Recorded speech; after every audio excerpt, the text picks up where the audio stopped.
Good morning, everyone.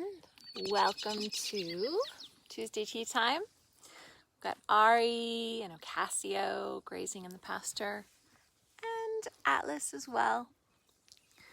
Spring is beautiful right now. I don't know if you can see the bright white flowers of the cherry trees behind me, and everything is blossoming. And I still can't believe that here we are again, Tuesday Tea Time. I know some of you guys watch it while I'm filming it live, and some of you prefer to watch it recorded later. I still think it's funny that I gather with you every single week to talk about something. This week I thought I would talk a little bit about trade-offs.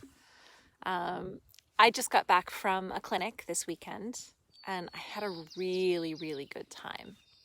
Now, we ended up having a pretty small group in the clinic because there was another really well-known trainer holding a clinic in the similar area, and so people were really divided about where they wanted to go. And that's fine. You know, there is something really wonderful about a small group where we get to dive in and really look a little bit deeper at everybody's point of view. And I love the energy that I get from a really big group, but I also really love the depth of working with a really small group. And so, you know, that's an example of trade-offs. And I've been thinking a lot about this with the horses, is everything we do has some trade-offs.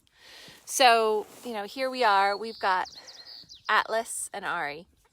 You know, I decided to get 2 stallions because I wanted the education of what it would be like to train 2 stallions. But it means that I've had some difficulty integrating them. They can only be together when I'm here supervising. They have to have a big, strong fence between them when I'm not supervising. And, you know, would their life have been better if I had only gotten 1 stallion instead of 2? You know? Quite possibly, yes. But I don't know that I would have learned that as much that way. And that's a trade-off. You know, it might have been, I would have had more time to spend with 1 stallion. I would have been able to find better friends because both my stallions get along with geldings really well. So I would have had just 1 herd instead of having to separate with a fence all the time. You know, I look back at my choices and I think, oh, I made this a lot harder for myself than I needed to. But along with that comes a huge amount of learning opportunity. So when things are really challenging, I find that everything you learn sticks in your brain better. And this is something I am slowly starting to appreciate. When things come really easily, yes, I do still learn from them, but it doesn't have the same impact. When things come really at a struggle for me, it has more of a profound impact when I finally learn what I need to learn from that situation. And I think this is applicable to a lot of things we do with our horses. You know, I hear from my students all the time, I don't want to get it wrong. I want to do it right.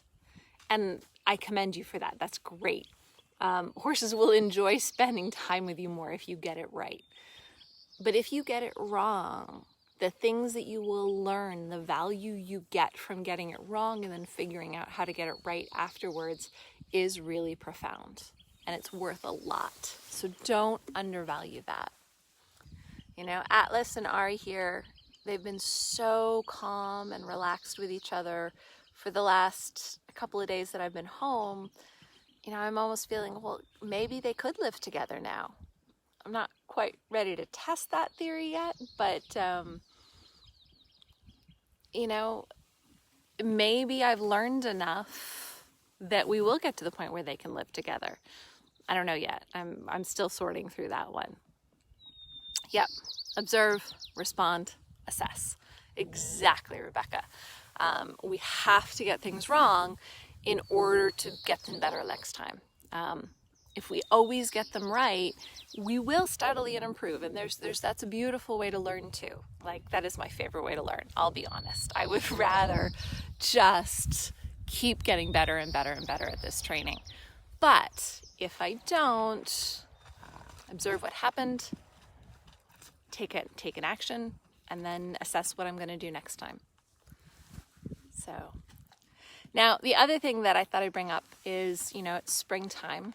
I have this beautiful little meadow to graze, and technically the grass is not really long enough for it to be super healthy yet. There's a trade-off.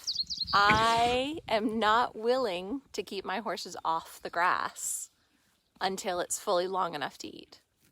So I fenced off a little portion here at the top that we will technically overgraze. It will be not as good for my pasture, but it will be better for my horses. Hey Cindy, I'm glad you could join us for tea time. I have water today. It's way too warm out for tea time. I guess I could have iced tea. But so, here I have Ocasio and Ari and Atlas. Look at them, all paired up. Who knew they were two stallions that fought all the time? They certainly don't look like it today. I feel like I should knock on wood somewhere. But yeah, those are my boys.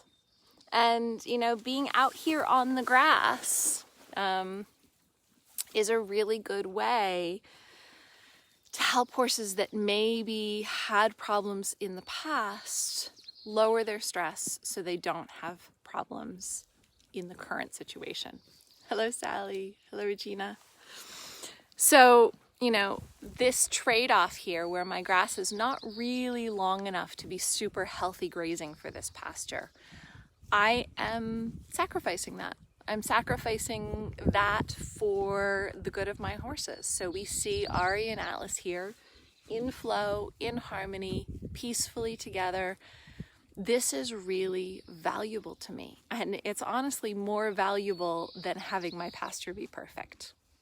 You're going to have trade-offs. You're going to have trade-offs all the time. And so, if you're in a situation, I feel like I want to turn my camera around here. There we go. Now we can see the boys. So if you're in a situation where pausing, there we go, I'm back being difficult. I think I'm still here. So if you're in a situation where, you have to make a choice, there's one thing that's important, but there's another thing that's more important, you pick your best choice. For me, if my pasture's not quite ready, I don't know if you can see, I've got a little wire across the middle of the field. You can't really tell in this video. And the lower part of the pasture is going to grow up and it'll be healthier and I'll graze them on that.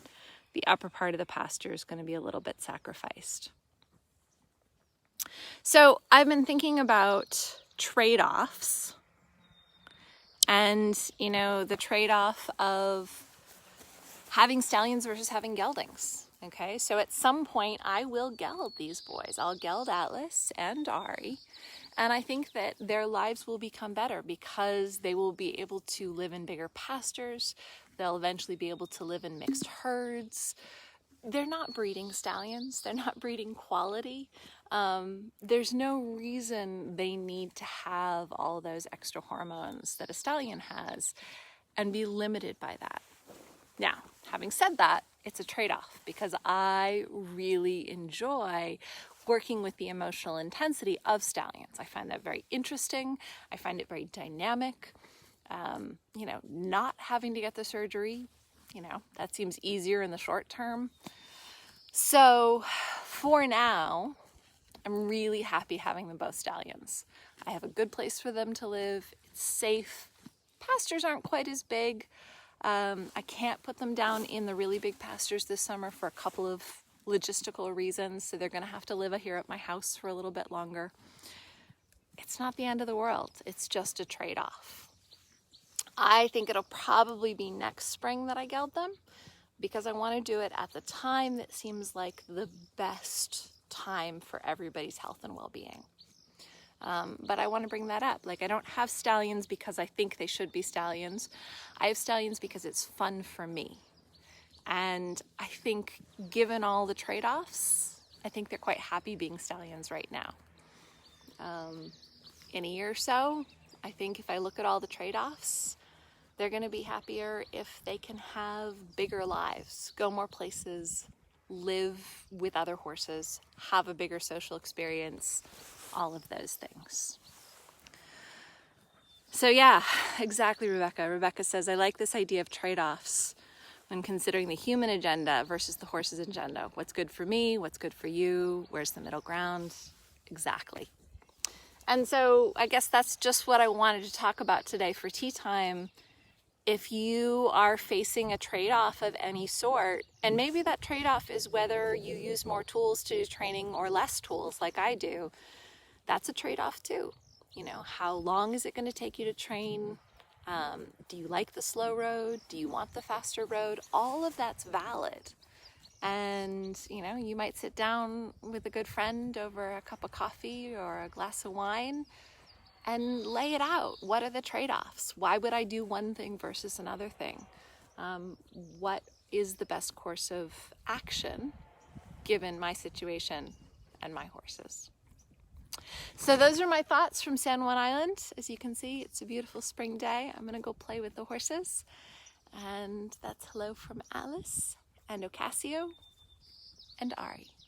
Have a wonderful day, you guys, and I will see you next week.